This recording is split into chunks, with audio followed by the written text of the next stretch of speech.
Welcome to Processing Purpose, a business and lifestyle podcast committed to having honest conversations about the stuff in our lives that is often suppressed, ignored, or overlooked. We are two brothers from very different backgrounds, but with one common goal. From entrepreneurship to relationships, from hobbies to house projects, nothing is off limits as we process becoming the best version of ourselves in business and life. We're back. We actually just said that prematurely, so that was a fun little. I think that's our tagline. It's our thing. Yeah, I think 150,000 other people have used that before. Yeah, it's not that great. Anyway, we'll come up with a better one in the future. But for now, that's where. No, we won't. Anyway, what's going on with you, man? What's the word on the street? Man, we've been going. It's been good though, right? I mean, we've been going pretty hard with play, right? We're big on work hard, play hard, and if you're not out there enjoying what you're creating and what you're working hard to enjoy, then what are you doing? Yeah. It's like it's a good example of that. I'm not going to get specific as to who, but I know somebody that worked really hard their entire life and is now in their 70s and is just now barely starting to enjoy all the fruits of that labor. And I'm going, no way. Yeah. I'm not waiting that long. I'm going to enjoy myself. I think Holly shared with me that you shared with her. I'm caught somewhere between saving for the future and when I'm on vacation. You only live once. That's right. Yeah. YOLO. Yeah. It's interesting, right? Because we're forced to plan that we're going to live forever. Right. And yet, at the same time, I am compelled to live like today's the only day I got. So how do those two things meet? You know, it's really challenging sometimes. It's super challenging. You feel, I don't know about you, but I feel guilty almost sometimes. Like going and doing things, you know, taking time away, taking time off, whatever it might be. Like in the back of my mind, I'm always like, yeah, but I should be, you know, back at the computer. I should be having this meeting or whatever it is. When that, I'm not sure that's the truth, but that's like the, you know, kind of the thought process in the head that I fight against. I get kind of caught I typically get into that space when I'm in limbo, right? When I'm on like the two sides of it, like I'm working hard and I'm getting after it and I feel like I'm grinding and I'm making progress. And on the flip side of that, when I'm playing hard and having fun and being silly and enjoying myself, that's when I feel like I'm at my best. When I'm in that middle ground of limbo of like, I'm not really working hard, I'm not really enjoying myself either. This feels weird and icky or whatever, you know? Yeah. So, and let's kind of segue into our topic, but we encourage one another to get out and do these things, right? Yeah. We encourage one another to, you know, develop new ideas and work our butts off so we can go up into the mountains and have a bunch of fun and we're going backpacking this weekend. We spend a lot of time together. You know that? We really do. We really do. I mean, we really truly are brothers. I mean, we are brother-in-laws and great friends, but man, we do life together like brothers. There's no doubt about it. Yeah, we got backpacking this weekend. We're kind of like Tom Sawyer and Huck Finn, but way later in life. Yeah, I'm the better looking one. Hey, wait a second. I don't know about that. But no, we really believe in association. We believe in aligning yourself with and your values with others around you that have the same and or values that might pull you forward a little bit. Maybe you know, I kind of talk about that one hand up, one hand down posture, but association really matters. Yeah. And talk about your experience with association. I know you've really efforted big time to put people around you that are helping you grow, because that's a big part of your value. Well, it's been said, and I know that's a generic way to say they. I don't know who said it or what, but you know, it's been said that you are an average of your 5 closest friends. Right? I mean, I think we can all kind of wrap our heads around that. We probably have a couple of friends that make a little bit more money than us, a couple of friends that may not make as much money as us, you know, a couple of friends where their marriage is better than us, a couple of friends that their marriage is like a little bit questionable, you know, and you can parlay that into different categories, but statistically, you're the average of the 5 people that you spend the most time with. Right. And so it makes you kind of go, okay, well, how do I level up? Surround yourself with different people. Right. And that can be tricky. Off camera, we were just talking about, you know, how do you do that when that's a friend that maybe has become toxic, or situations that you need to separate yourself from, in which you have, skin in that game, and it's easy to talk about. Like, this is a very easy conversation to have, hey, make sure you're hanging out with good people. We heard that from our parents, Right. Hang out with the drug dealers and you're going to be a drug dealer, right? Well, guilt by association. How many times did you hear that? Well, I did a lot when I was a kid. Mainly because I was the association. But yeah, you're right. So it's not a new concept, but for some reason we understand how that applies to our kids. But then we don't apply that once we become an adult. It's like we stop considering it. We think we're stronger than it, maybe. Right? Like, our identity has already been established to some degree, and so therefore I'm immune, maybe on some level, to the people that are around me. And while the skin may be thicker, it's just not the case. Right. And so, yeah, I have been incredibly intentional with who I put around me for as long as I can remember. My parents talked about it at an early age. Well, all of our parents talked about it at an early age, but my parents never stopped talking about it.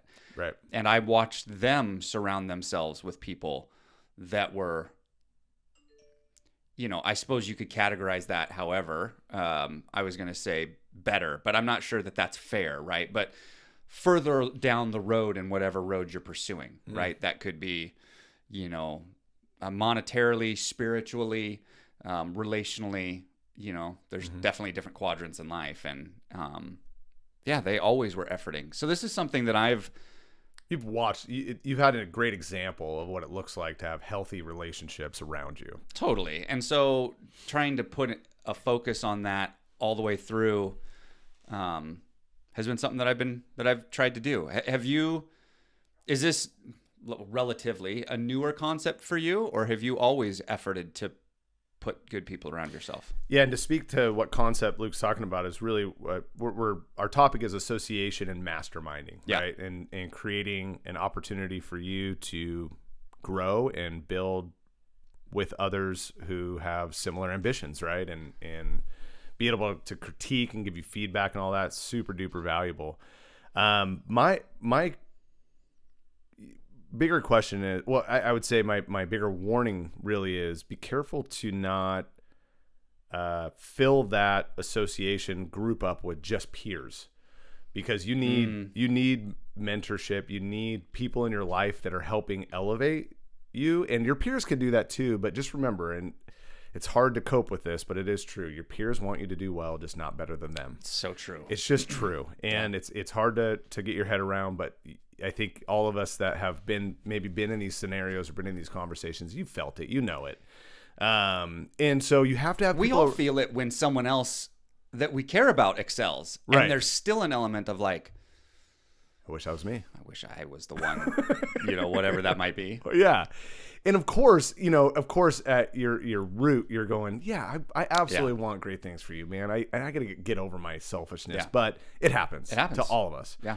And so, just make sure you have people around you that are pulling you up in different ways. And like I talked about before, always make sure that you're helping somebody else along the way, because I truly believe the best way to learn, not the only way, the best way to learn is to teach. And so if you're teaching somebody else your values and what's working for you, you're just going to learn more and grow more in different ways that you couldn't otherwise. Sure.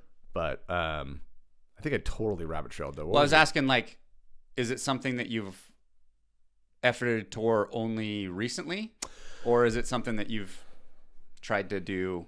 Like, I've done it forever. Luke, I've been subject to really, really positive associations and really, really negative associations. It works both ways. It really does. And it'll suck you. Negative associations will suck you down just as fast. And of course, mine is more in my addiction time of my life and that season of my life. But man, when you see, when I started attaching myself back to those positive characters and positive influences in my life, I remember, this is kind of relevant, but I remember a counselor saying, man, just imagine if you took all those risk-taking behaviors, right? Using drugs and alcohol and just doing the silly things people do when they're using drugs and alcohol, and you channeled that in a really positive way. Can you imagine what you could do Can you imagine what you could create? And I thought, man, that is just blowing my mind. But it was those types of influences started to completely change the way I looked at things, right? When you change the way you look at things, the things you look at start to change. That's right. Right. And so my association helped me do that. My associations always help me do that. And association, in a way, is kind of an environment. You know, I think they're 100%. They're parallel. And I'm an environment guy. I don't know about you guys listening. I don't know about you, Luke. Environment matters to me, right? If I'm in a space where positivity's flowing, creativity's flowing, my energy is at its top. But when I'm in a place where everything is critical and everything is serious and hard and tenuous, and I know some people thrive in those environments because it just gets them to grind, but I just don't. And so point is you just have to know that about yourself. You have to know what associations light you up and what associations tear you down, and eliminate as much as you can on the latter, right? All right. So if we zoom out here for a second, I think we can all like look at the people that we spend the most time with and go, okay, who is helping me as a human being become better? Okay. Whatever category that is. Who's neutral and who's holding me back? How do you measure it though? How do you measure whether or not you're getting better? Mine's based on feelings, but I don't know how else to measure it. How do you measure it? Like, I think it's intangible. I don't know necessarily that it's I base it on, does it give you quantifiable? Right. I base on, does it give you energy or not? Yeah. You know, that's it. Yeah. Be careful with that though, because I've been around people that probably aren't the best influences that I get a lot of energy from because they're a blast. More of a distraction. Yeah, they're full of energy and like wild adventures and shenanigans. And I'm not against that stuff, but if that's what you're spending most of your time with, like, is that who you're wanting to be? Yeah. Right? Or are you wanting to be a productive person? Not that one's counter to the other, but like, maybe that's the answer, and that is maybe you have to decide like, where am I headed? Yeah. You know, what am I trying to take ground and create a new venture and build an empire, or am I great with the job I have, and if I'm there for the next 40 years, perfect, and I'm happy barbecuing and playing softball on the weekends? Like, great. Like, yeah. That's fine too. Like, yeah. I'm not here to judge what you're doing. Although I don't think the latter is probably listening to our podcast. However, you do have to take inventory of like, where are you headed? And are these the types of people that will facilitate you getting there? That doesn't necessarily mean that they'll help you. They might, but is their life moving in a totally different direction? It's kind of like this. When you start having kids, all of a sudden hanging around those people that don't have kids becomes weird. It does. And you feel a little uncomfortable. Like, do you not like my kids? They're like, we're going to a party Friday night. Come with us. And you're like, I can't. And right. So by default, you start building friend groups of friends that have kids. Right. Whether that's through the school systems or through church or in the neighborhood, whatever it might be, your association starts to shift to fit your new stage in life because that's where everything's going. Or all your friends around you are getting married and you're the one that's not. Right. And you're like, I really want to be married. Right. Or whatever it might be. Right. Association has a big impact. And so we have to think about it in terms of, where are we going? And are these the people that are in pursuit of going there too? Right. And be careful too. The definition of friends can be very different for different people, right? Like, I have like 300 friends. No, you don't. You have 295 associations and 5 friends. Yeah. You know what I mean? And what I mean by friends is like, somebody that will come pick you up at 3 a.m. if you get arrested and won't ask you why, will come get you and take you home and just let you know that they're there for you no matter what, right? And if you really took a look at your friend group, I'll bet you there's a lot fewer of those people in that group. Yeah, and friends probably the bad word to put on it. Maybe a relationship. Yeah, it really doesn't even have to do with friends, because I have friends that are those types of friends for me that I don't see that often. Right. But we're ride or die since day one. Right. And don't skip a beat. It's just the way it is. Yeah. I'm more talking about the people that you're spending your time with, like after work, us on the weekends. Yeah. When you go to lunch at work, those types of things. Like, who are you choosing to invest your time with? Right. On a day-to-day, day in, day out, week in, week out basis, by pure volume of minutes. Right. That's probably the better way to put it. Where are you taking your hours in the day and putting them? And those are the relationships that you have to be mindful of. And there's going to be some have-to situations, right? Yes. Meaning there's going to be some family events, things that are going on that you can't just simply put your foot down and go, I don't associate with those people. Yeah, you do. Those are your kids' friends. You're going to have to hang out and just make the best of it.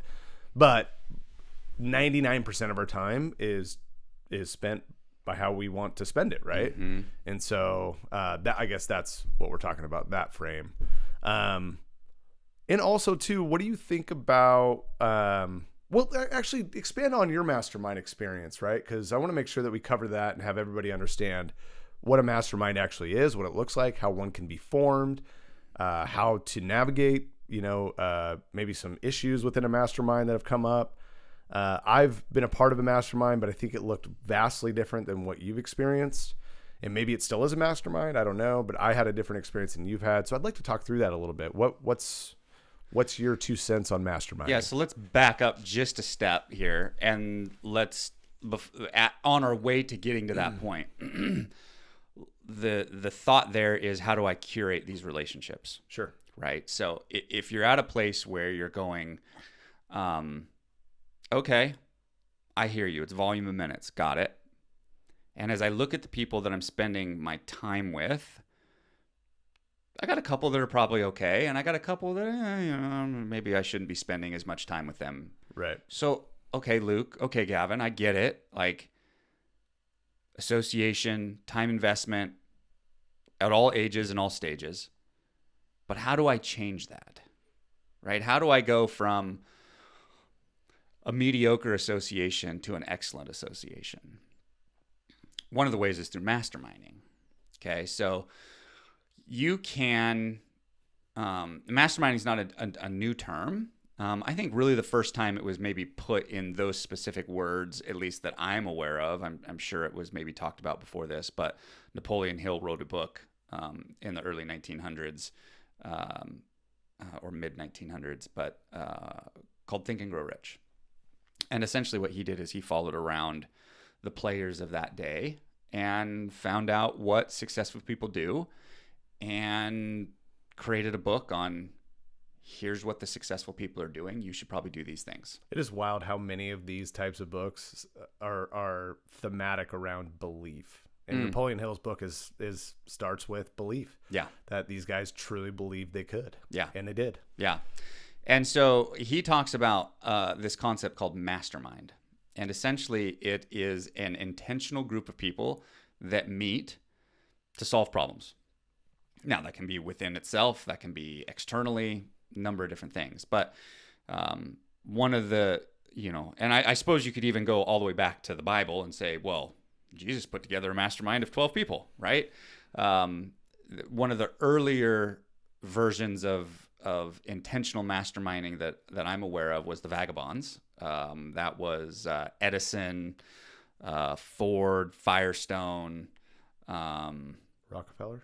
Maybe part of that? Rockefeller, Carnegie, possibly, although I don't remember that for sure. But yeah, they put together a group called the Vagabonds, and they would meet up. I don't remember how frequently they would meet up, but they would meet up and work on world problems. And so this concept is minds coming together, at least 3, where you use the collaborative effort of everybody there in a singular focus. That could be for that session, it could be for that day or that moment, but everybody's working together for the same energy. So I've been a part of a few masterminds, I've been a part of paid masterminds where you maybe pay for lack of a better term, a guru to kind of lead the mastermind and kind of direct the conversation. And these are often very business focused. One of the more popular ones out there is the Maui Mastermind. Wow, I just flew on Maui and all the drama that's happening there. Holy cow. With all the fires and stuff. Yeah, jeez. Sorry, that was a total tangent, but when I said Maui Mastermind, all of a sudden my mind went to the apocalyptic. Yeah, we have our consultant who's helping us with our build is in Maui right now. Yeah. It's like, oh my gosh. Anyway. Yeah. So that's a real popular one, and you have to meet a certain level of criteria to be a part of the Maui Mastermind. I've been a part of local community masterminds when I was in San Diego, where you had to be a C-level executive, so CEO, CMO, COO, etc. And your company had to be a certain amount of revenue to be a part of it, and then you could apply. I've been a part of big group masterminds. There was one through an organization called Digital Marketer, and it was called War Room. And we paid, it was like $30,000 or $40,000 a year to get in this room with a bunch of other people that were building huge companies and work together to accomplish stuff for our own business, for their businesses, etc. So I've been in a variety of different environments like that. Some of them helpful, some of them less so. Rarely, if ever, though, did I come out of one going, that was worthless. I got nothing out of it. I got nothing out of that. I've come out of some and gone, well, that maybe wasn't as helpful as I had hoped. Yeah. But I still got what I needed out of it. Right. And so, but yeah, it's this concept of bringing people together. And my most recent one, we've been meeting for 9 years now, so recent's probably not the best way to put that. But I was speaking at an event. It's kind of a funny story. I'll try and give you the short version of it here. I was speaking at an event. I was being given an award for marketing. This was like, I don't know, I want to say this was like 2012, somewhere in there. And so I was presenting, and one of my good friends there that was there to at the conference as well was talking about this mastermind that he was a part of. And I got all bent out of shape because I didn't get invited to this mastermind that he was a part of. And so I was like, fine, if you're a part of mastermind, I'm going to start my own mastermind. I'm not going to invite you. And you did. And I did. It's totally the wrong motivation to do it.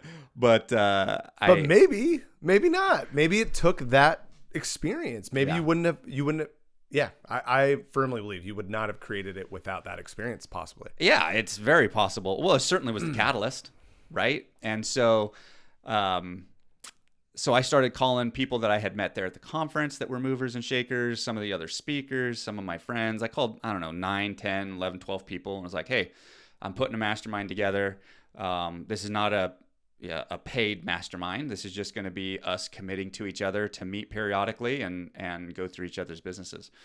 And so I contacted a bunch of people, and over the course of the weekend, I started hearing back from people, and ended up with, I think there's like 8 of us actually that came back. And the funny part was when I told my friend, the same friend that I kind of looked to spite to create this mastermind, I was like, yeah, I started a mastermind too.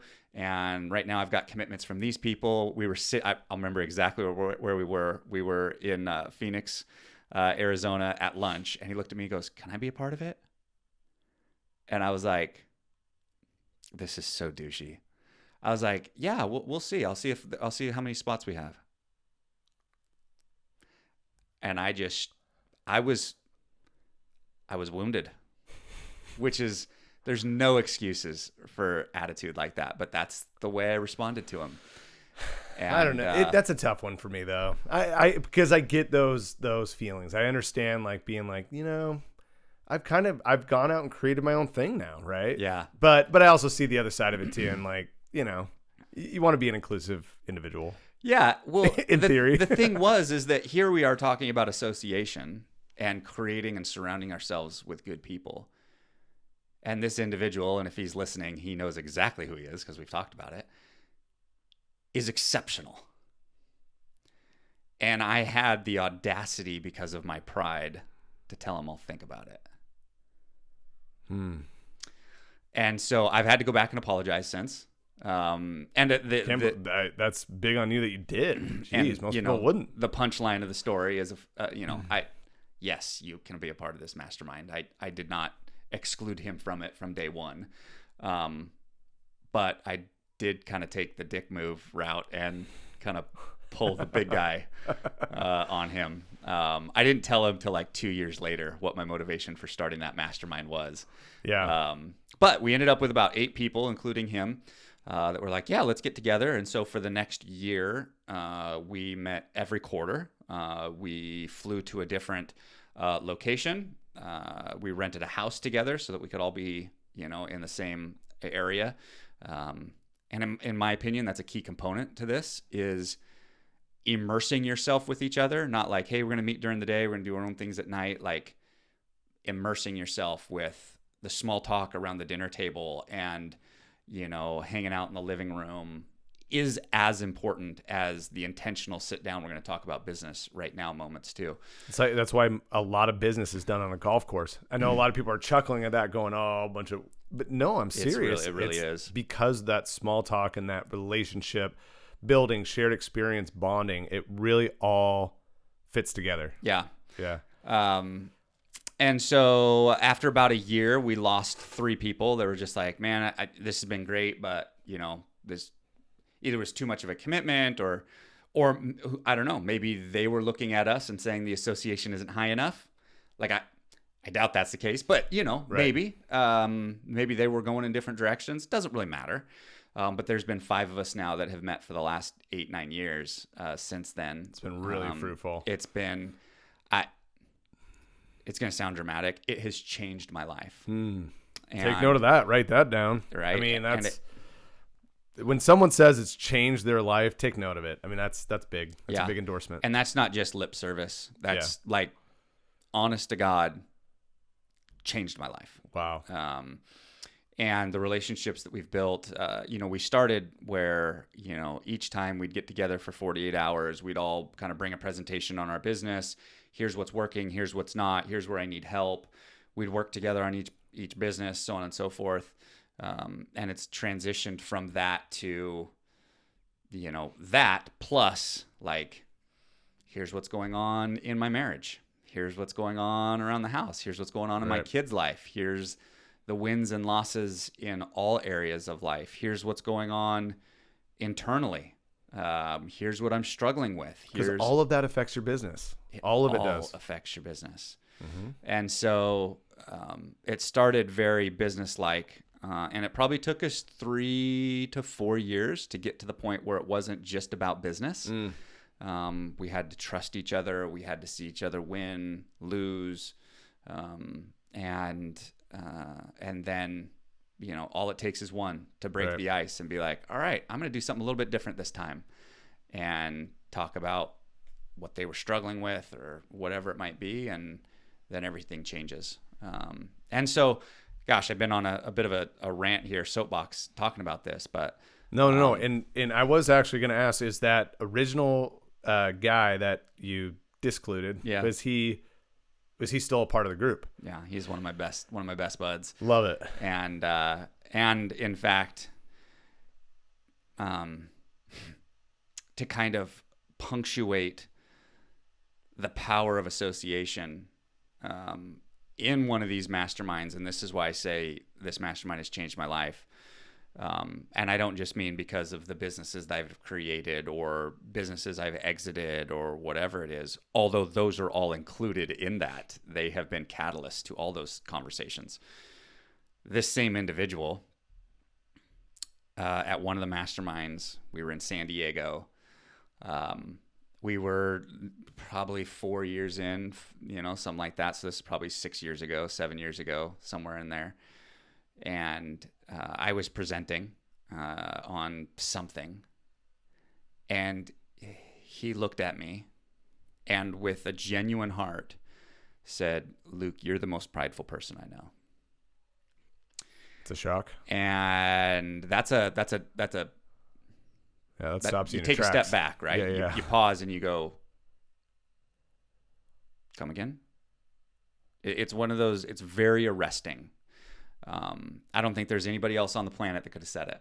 Well, especially, with your knowledge of the Bible and knowing that pride is God's hate. Sure.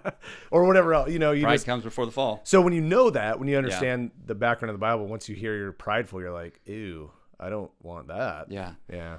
And it really just came down to a lack of posture towards humility, right? Which obviously is what that means. But I had to think about it in terms of like, well, what does he mean by prideful? Like, that's a big. So we had to talk about it. Like, whoa, okay, like it was kind of a smack across the face, and it was like, let's unpack that a little bit. But it totally transformed you as a human being. Forever. That comment. And so to your point from earlier too is, man, progress comes from discomfort. Yeah. There's no two ways about it. Like, if you really want to grow and move forward, get comfortable being uncomfortable. Yeah. Yeah. So surrounding myself with good people that would speak truth, that would approach me in love, that would challenge me, that would lift me up, undergird me, help me, direct me. I am a big advocate. Yeah. And to that point, and I just wanted to make sure everyone heard this, that disassociation, if you guys are wondering, okay, well, how do I disassociate with somebody that I don't necessarily want to be around? In direct and kind.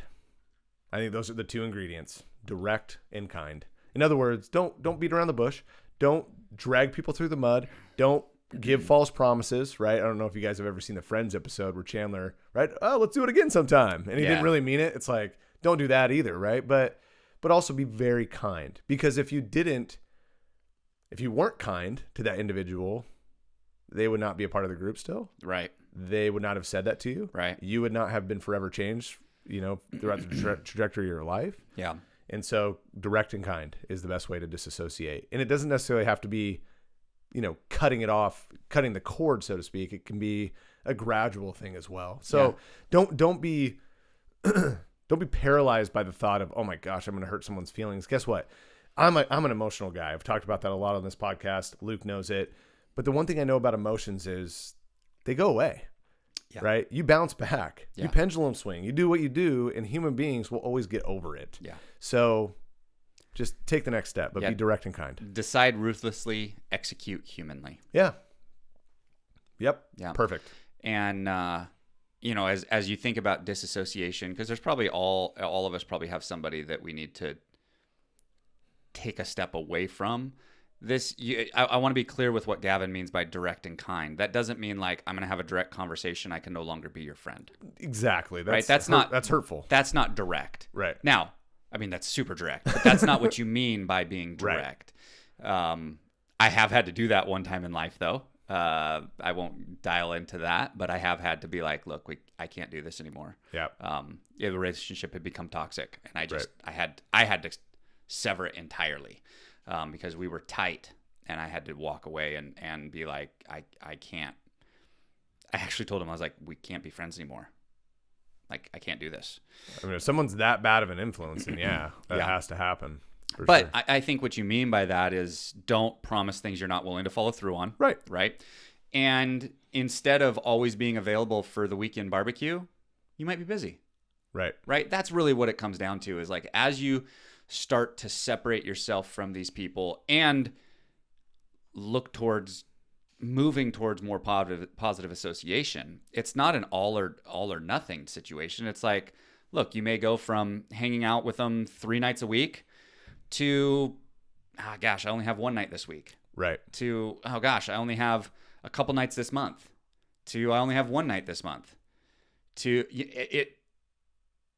And it might be a good association. It might just be a poor environment, right? Like you might have a buddy that is still a good buddy to have, whether it be emotional or spiritual or whatever else. They do help you grow in certain ways. But maybe instead of going to the bar for schooners every night, right? Hey, you come to the bar tonight? Hey, man, you know what? I'm not going to do that anymore, but I'd love to get coffee with you tomorrow. Yeah. Right? Would you like to grab a cup of coffee? I'm kind of trying to change up the rhythm of my lifestyle a little bit. No one's going to get mad at you for that. Yeah. If he's an alcoholic, he or Sure. she might, but more times than not, they're going to go, yeah, okay, that sounds good. Like, it's not going to be that big of a deal. And now you've changed the environment. Now it's positive. Now you're not getting drunk. Anyway, so Yeah. sometimes it could just be changing the environment. So I want to talk about two more things. One is, where do you find these people? Because I think that's a big question. It's a big question I had, is like, okay, I get all this. Like, how do I, and it may not even be like, how do I create a mastermind? Although Right. I think that this, will help with that too. But like, okay, how do I level up? How do I improve my influence? But I also want to talk about, before we get there, maybe your experience with mastermind, because I'm not sure it's been as positive as mine.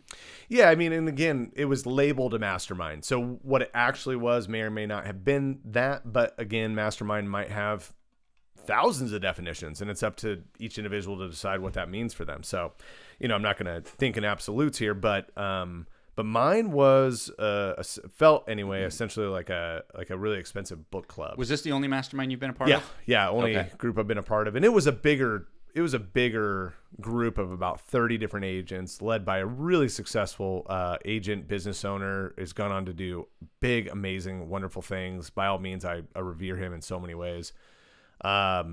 But the actual program, the curriculum itself, it felt like a curriculum. It didn't feel like a collaboration, right? My thought going into it was going to be like, man, we're all going to kind of get around the round table, talk about problems, Right. what's going on in your business, what's not working in your market. Let's help one another, feed each other. And then I just started noticing too that it was a recruiting platform. They started folding more and more agents into their program, the overarching program that I was like, I don't want to be a part of this. I knew I was actually going to be stepping out of that company and going to be forming my own brokerage. And I was like, I just really want to learn what you've done right with your business so I can. Right. And just, it was more or less qualitative. It was more or less like, hey, here's how you become a better you to become a great CEO. Great CEO of your life and in business.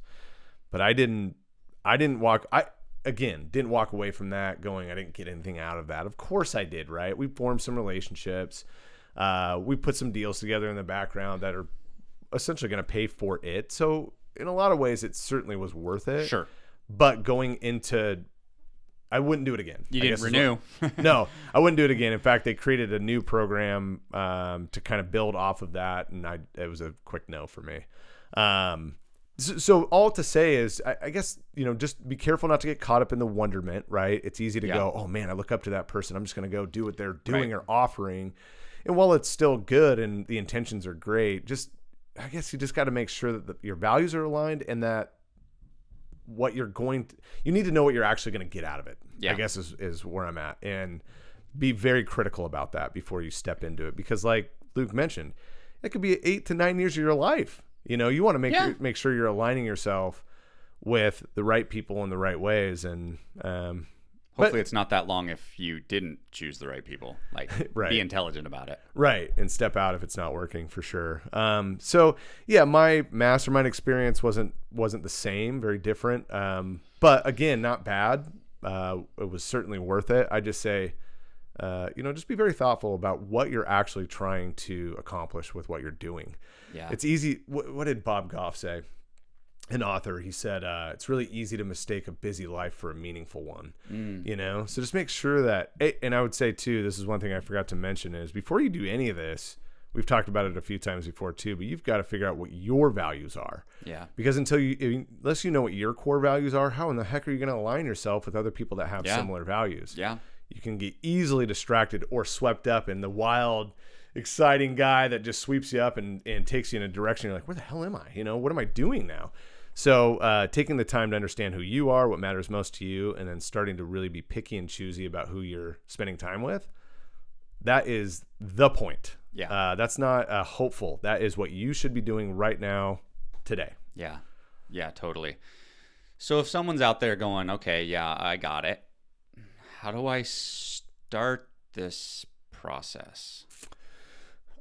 Start the process by determining where you're going, right? Yeah. Find out what your values are, determining where are you going, and then you need to start. I honestly think I know it sounds a little bit wishy-washy, but I think once you put it out to the universe, once your thoughts and energy and direction is going in a certain place, you're gonna start finding people that make sense to you. You're gonna start seeing them. It's like, what's that concept when you buy a truck and then you start seeing the truck everywhere? You're like, yeah. what is that about? Yeah. That's what happens here as well. Once you set your sights on something, now you start to, like I just said, once you change the way you see things, the things you see start to change, and you start to see opportunities a little bit different. So I don't know, mark your destination and get excited about it and open that window. Keep in mind too that you're going to have to be the kind of person that these people want to spend time with as well. So wow, what a really important conclusion. Right? So that goes both directions. It sure does. Right? So because people that operate at a high level understand this intimately. And you're going to have to be you're going to have to bring value than just being the dumbest one in the room. Right. Right? Because we're talking about really surrounding ourselves with people that are up-leveled from where we're at. And you just have to be careful because you're going to need to be leaning into it and moving up and forward in whatever this looks like for you. Right. And none of us are going to create something bigger than ourselves. So maybe a good place to start then would be to work on yourself.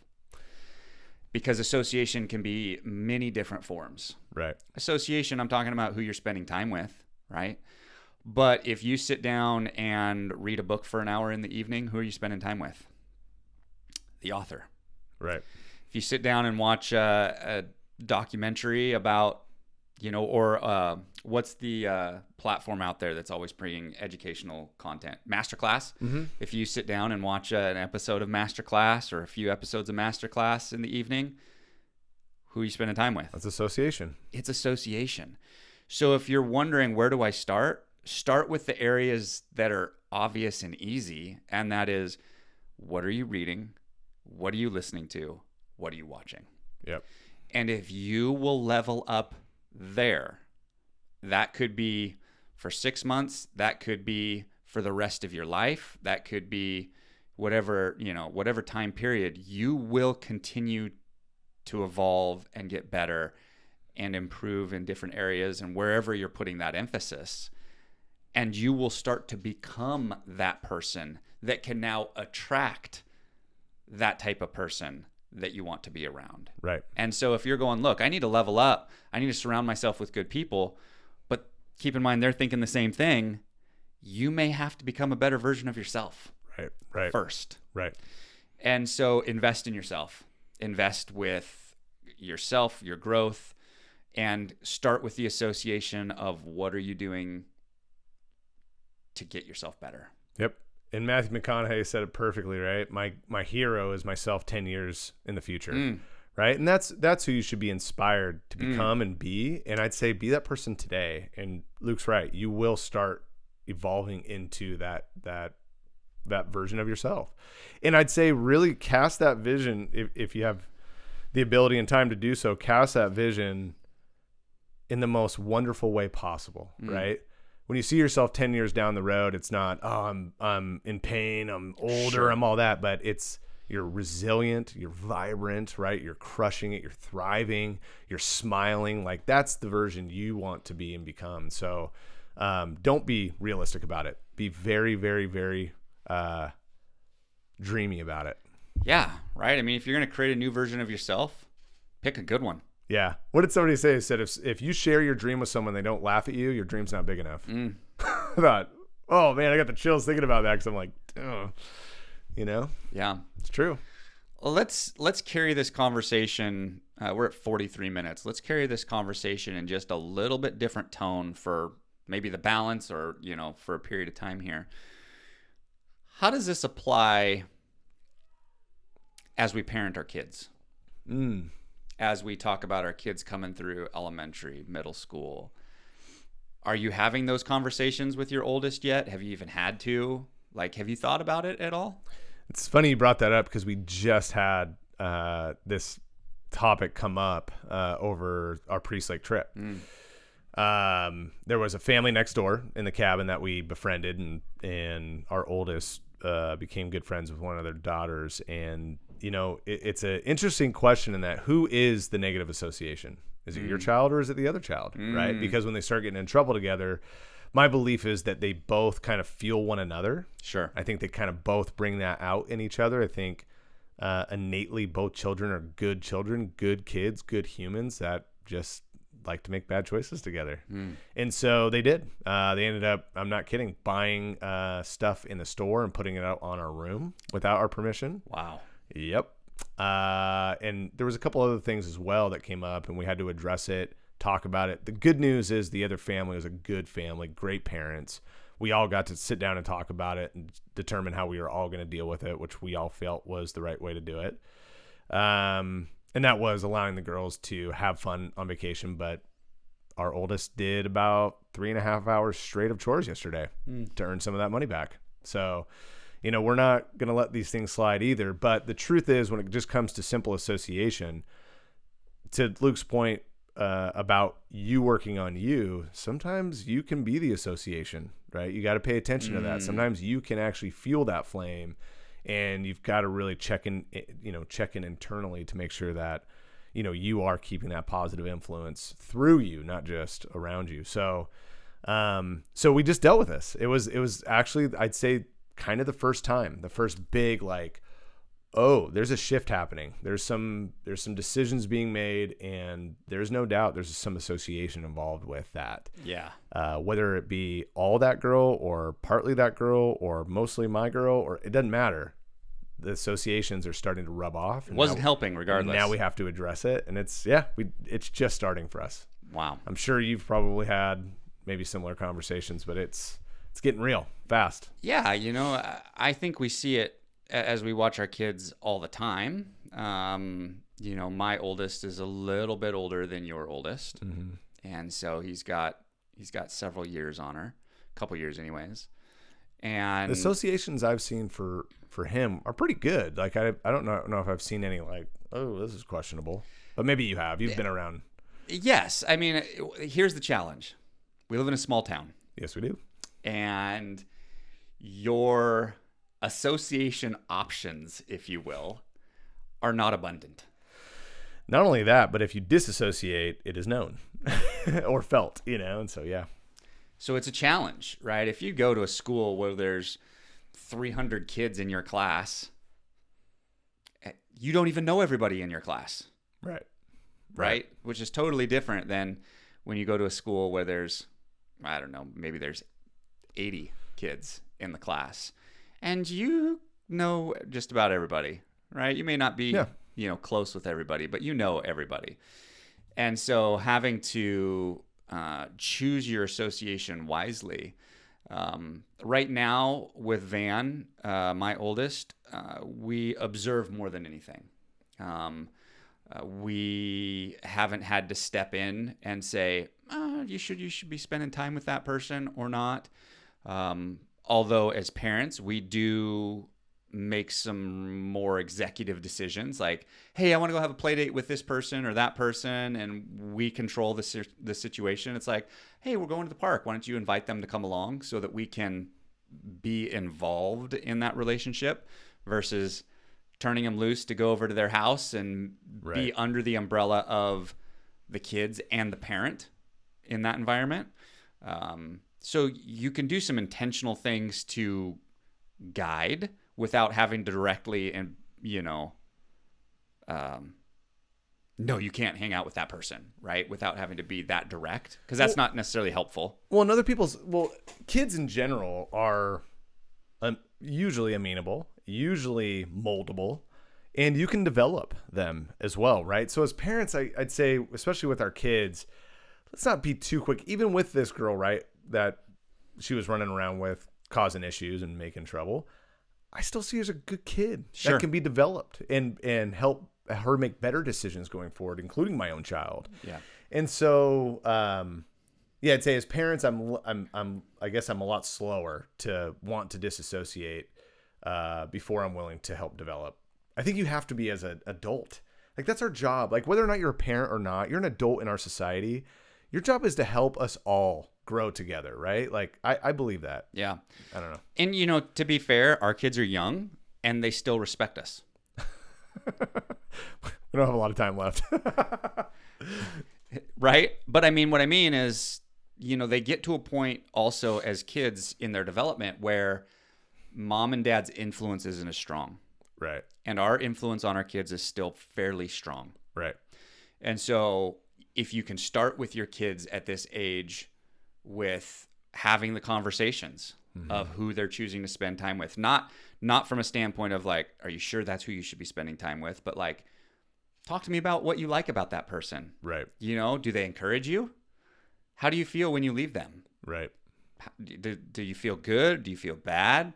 What are they interested in? Are they excited about it? How do they talk? Right? And having conversations with your kids around understanding who it is they're spending time with. And then, you know, oh, you felt bad when you left that person. Why is it? Do you feel bad like that all the time? Okay. So why are you choosing to spend a lot of time with that person? Right? You haven't talked about this person in a while. Maybe we should see if they'll go play this weekend, right? And so you can kind of direct, almost puppet master, if you will, kind of the association with your littler kids and help them understand and learn that choosing better association has better outcomes. Well, really, it's personality matches, right? Because at the end of the day, Yes. one person can be toxic for the next person, but they could be absolute life for somebody else for whatever reason. Yeah. And so sometimes it's just about matching personalities too. It is. It is. As your kids get older, and for people that might be listening are like, yeah, I have a 14 and a 16-year-old, so I can't control who they're spending time with at all. Then I think your answer is you be that model. Like, are you leaving books? Are you reading good books and leaving them around on the coffee table and the dining table? You know, are you listening to podcasts that are awesome, like the Processing Purpose podcast? Yeah, I was going to say titled. You know, when they come from school, are you leveling up? Are you showing an example of what leveling up looks like? Because while you may not think you have the direct influence to dictate what they do, 100% they're watching you. Oh, they're soaking up every move you make. And And so- it is lead by example. If you're wanting them to make better decisions, mom, dad, you make better decisions. That's going to be hard for people to hear. It is, because Yeah. it shines the light. Yeah. In fact, it's funny. My oldest literally looked at me yesterday and said, "Dad, I'm so glad that you and mom are my mom and dad," because she said, my friend at school has 7 phones. And I said, those 7 phones replaced her parents. Her parents don't want to deal with her, so they gave her 7 phones. And she said, I want to parent like you because you guys spend time with us and talk to us and want to be with us. And I'm like, man, that fed me. I mean, it just absolutely filled me up. But at the same time, I felt really sad for this little girl. Sure. And I'm going, man, dude, I mean, this is what we're creating right now. And so it's really important, to Luke's point, that you be an example of what it looks like to have healthy relationships and healthy associations. Yeah. It's too easy to parent lazy right It's now. the easiest. Yeah. Just turn on a show and walk away. I Yeah. mean, go do whatever you want to do, but Yeah. to sit down and be intentional. In fact, what this experience over the last week did was it resulted in a conversation last night with her of me empowering her to tell her, you are the only one who controls your thoughts in your mind. Nobody can do that to you. They might try to influence you. People might try to say you need to believe this or think the way I think, but you don't have to, right? You get to decide what's best for you. Yeah. And integrity matters, character matters, choice matters, and we had that conversation. It was really good, and she kind of looked around. She's like, that's really cool that I said, nobody can take your thoughts away from you. I was like, isn't it wild to think you think all these thoughts and nobody hears them, nobody knows them but you? I was like, you have control over that. Right. Nobody else. And so there was a real empowering moment that came from that. And again, discomfort breeds progress. Yeah. Yeah. If you let it. Yeah. And so, if you're looking for places to find associations, start with the obvious ones that you can control. And then as you continue to improve, you will seek out other environments because your current environment will no longer feed you. Right. It will happen by default. Like Right. like you said, you know, as you change the way you look at things, the things you look at change. Right. And you'll start to go, man, the way that person talks about his wife all the time, I don't want to talk about my wife like that. No. The way he talks about his kids, the way he talks about his job, whatever. You're like, that. You start to notice. Mm-hmm. You move from unconscious to aware, which is a massive theme I've noticed as I've listened back through our podcasts. Becoming conscious and aware and present is a continual thread that we have here. And it takes effort. It is so much effort, but you're going to start to notice like, that's probably not healthy. I don't like the way that they're thinking about that. And you'll start to see these things. And then you'll seek out other environments. Those other environments can be intentional.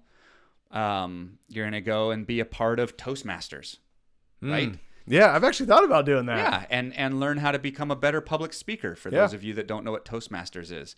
It's for those giving toasts, right? I think of it as toast like bread, but it's not. It's There's people that giving don't feel toasts. comfortable speaking in front of people, and they get together and have a group, like a mastermind Yeah. that does public speaking. And I think it's wonderful. I think it's great. I think it's really cool. Talk about people that are trying to improve. Don't you think that if people that are getting together to figure out how to speak better in public might have something similar in common? Not with everybody in the room. Someone's probably just there because they know they have to give the best man toast at the wedding. But I bet you might find someone in there that might be like-minded in there and you connect with.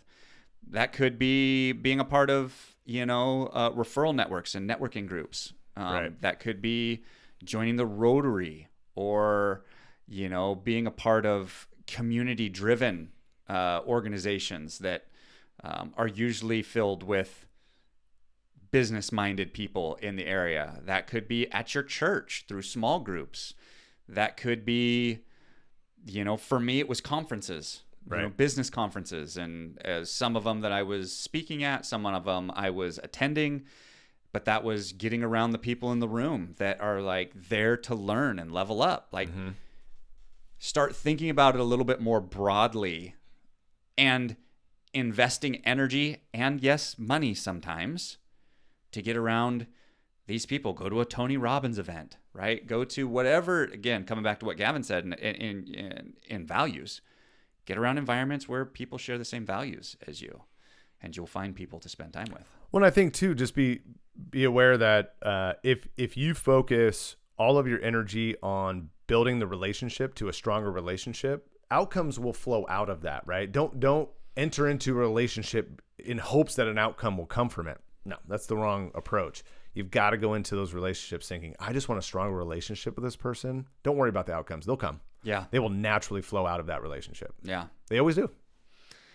I know we've talked about it, but, one of my main reasons for this podcast is posterity. Yeah. So that my grandkids, great grandkids have an opportunity to look back and go, what did my grandfather think about this? Or where did I come from? Or what values does my family line have? This is a big one. Yeah. And I think what's going to be interesting is how many of those next of kin realize how centrally thematic each one of our lives are, no matter what season or timeline we're in, meaning, they could look 200 years in there could be 200 years in the future looking back, and there's just so many similarities, just human existence in and of itself, regardless of our evolution as a human species. It's just, there's so many similar stories from generation to generation to generation. What we go through, we are not absolved from the same issues. We're all going through the same stuff every season, every generation. I think and I don't think this is overstating it at all, I think the single biggest lever I've pulled in achieving what I've achieved in my life has been association. Amen. Take note. Any other thoughts? No closing arguments, no closing thoughts. I just say start now, right? Yeah. Like, there's no reason to wait. There's no reason to kick it around. I mean, outside of taking time to understand what your values are and really aligning yourself with people that are like-minded and are headed in the same direction as Yeah. you. But outside of that, just get started. Get going. And you're already doing it. Yeah. If you're listening to this podcast, you probably already thought about it you're throughout sitting our podcast. around, a fireside chat with Gavin and I. Mm-hmm. We're associating together. Right. So thanks for being a part of this. And we want to. Yeah. Love it. All right. Boom. We're out. Thank you for tuning in to Processing Purpose. We hope you grabbed a few gold nuggets to take one step forward in your journey of life and business. Please remember to like and subscribe our channel if you'd like to get more content to help you build and grow everything around you. Make today your best day. Today is day one.